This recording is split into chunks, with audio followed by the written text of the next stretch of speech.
I helped run a holiday market yesterday.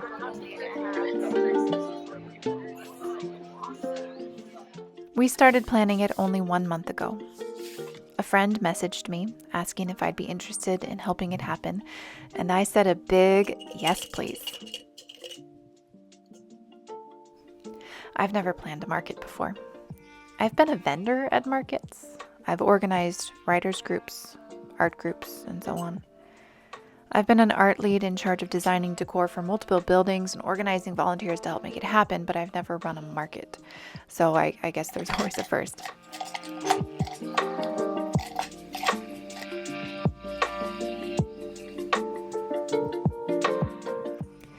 Learning that process alongside great collaborators is the best scenario I could ask for.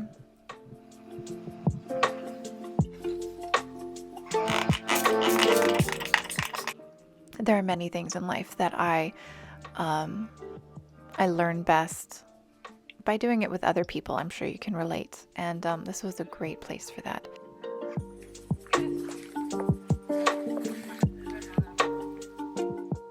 I met with my friend and another collaborator to settle the most basic questions. How big did we want the market to be? How many vendors could we handle? What date would be best? And did we really think we could pull it off?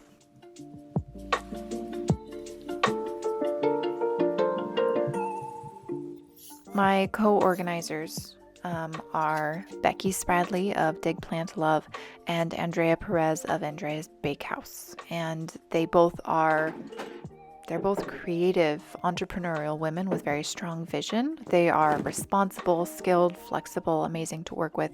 And it really didn't take very long before we were on the same page and just ready to go, ready to see what we could do.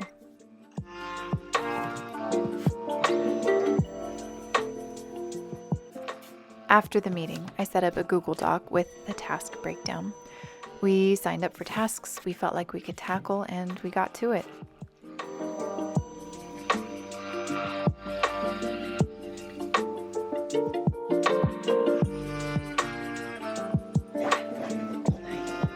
Is it good? You liked it?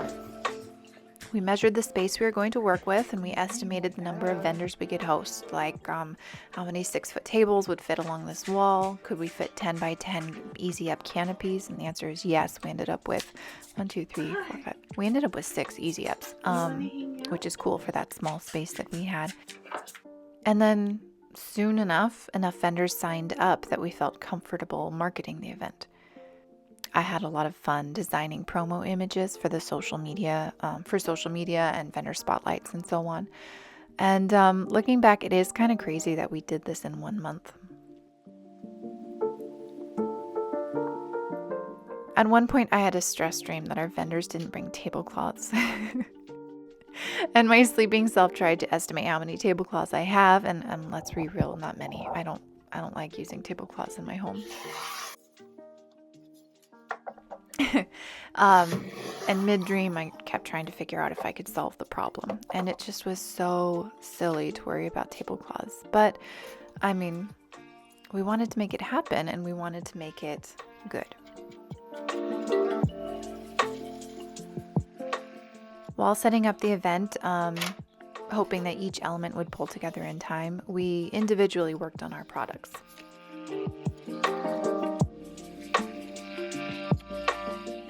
So Becky presses flowers to incorporate into jewelry and little dishes. It's very pretty. It's very pretty.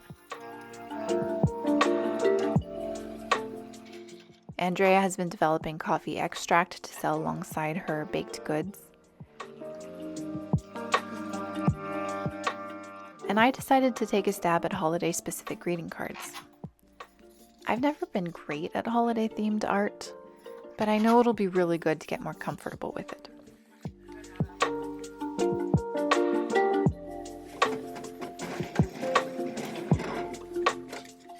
I started by painting these 8 little gifts, and you can see a longer version of the painting process in my ASMR video playlist. And once the paintings were finished, I scanned them, I edited them, and designed 4 new cards, and I printed the cards. I adjusted color and composition, and then finally printed a bunch for the market.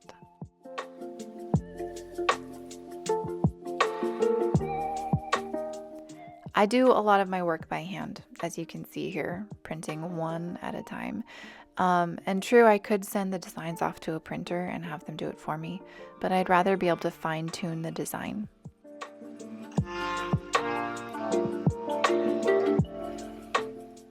As you can imagine, seeing an image on a screen versus having an image printed is very different. The flaws show up. You see it in the context of the shape of the card and you realize, oh my gosh, maybe it needs to be a little more symmetrical. That was one of the things I worked on.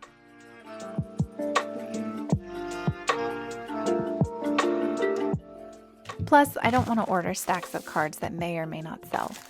I'd like for them to prove themselves first.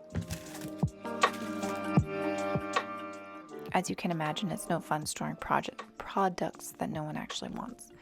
So this was their little test run. Is anyone walking today? Is anyone walking? Where is everybody? When the cards were packaged, I set up my table at home. I set up my table at home. I made a few last-minute tweaks to the setup. I packed everything up. I double-checked my lists so I don't forget anything. The market itself, after a month of work, was amazing.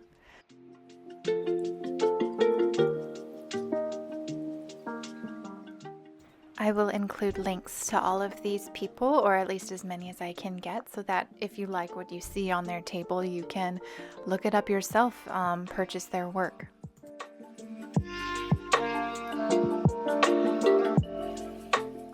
I've never been at a market that felt so cheerful.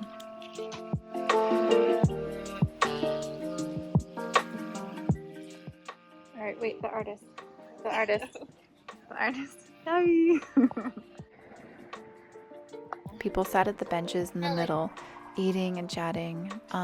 Even when the first rush of people had faded and the market got a lot quieter, it still had a really joyful energy.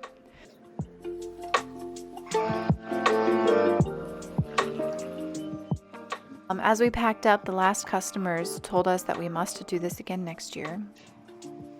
Yeah, mine is one of the tall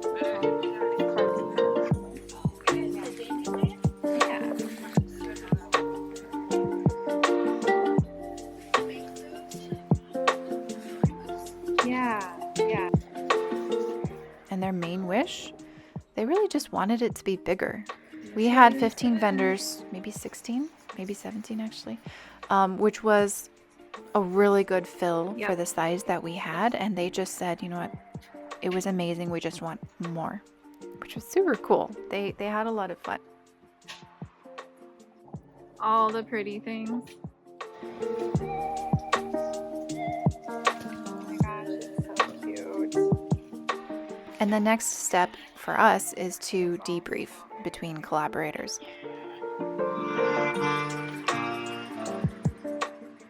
What did we love about the market and about the process? What could we make better next time, if we're able to do it next time?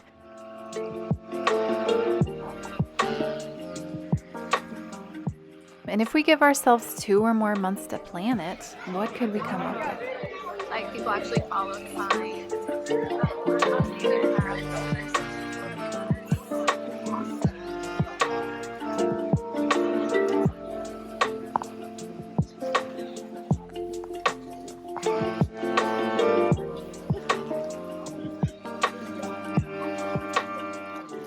So before that though, it's time to rest.